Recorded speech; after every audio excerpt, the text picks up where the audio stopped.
আপনি যেই কন্টেন্টটাকে বিশ্বাস করেন না, যেই কন্টেন্টটার প্রতি আপনার মনে হচ্ছে যে এইটা কন্টেন্ট, এই মানে ওই কাজটা আপনার সন্তান করলে আপনার লজ্জা লাগতো, বিব্রত লাগতো, এই তো, সো ওইটা কেন আপনি শেয়ার করবেন, ওইটা কেন আপনি গালে আপনি স্কিপ করেন না, তা করবেন না। কিন্তু মানে বিষয়টা এমন যে খারাপ জিনিসগুলো আপনার ওয়ালে এনে মানে বিশাল একটা এলিটিজম আপনি দেখাবেন যে আমি কি একটা মানে বিশাল পড়াশোনাওয়ালা এবং আমি এগুলো ধরিই না, মানে এগুলো কি হচ্ছে, তো আপনি কেন ওটা নিয়ে আলোচনা করছেন?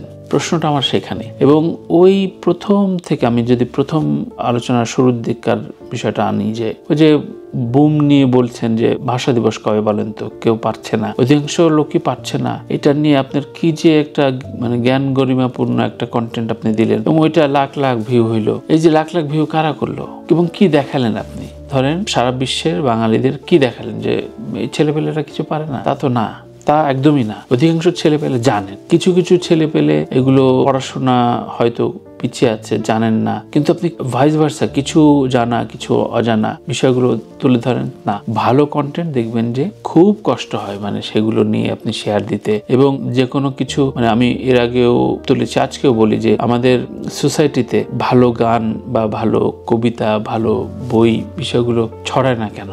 কারণ যে মানুষটি, যে শ্রেণী পেশার মানুষ ভালো গান শুনতে বললে রুচিশীল গান, অবশ্যই রুচিশীল গান এবং অরুচিকর গান আছে, এটা নিয়ে মানে ব্যাখ্যা অন্য আরেকদিন আলাপ করা যাইতে পারে, মানে কেন আমি অরুচিকর বলছি। কিন্তু এই যে রুচিশীল গান বা সিনেমা যারা দেখেন তারা কিন্তু শেয়ার দিবেন না, মানে শেয়ার দিলে যদি মানে হয়তো তার ডিরেক্টর তার পরিচিত, কারণ এই স্ট্যান্ডার্ড বা এলিট মানুষদের আসলে অনেক তারকাদের পরিচিতি থাকে, অনেক ভালো লাগে, ভালোবাসার মানুষ থাকে, কাছে মানুষ থাকে, কিন্তু তিনি শেয়ার দেন না। এবং এটা আমি অনেক ক্ষেত্রে দেখেছি, অনেক ক্ষেত্রে যে একটু রুচিশীল মানুষরা, যাদের তথাকথিত রুচিশীল বলি, তারা কিন্তু নিজেদের সমগোত্রীয় কারো বিষয়ে শেয়ার দেন।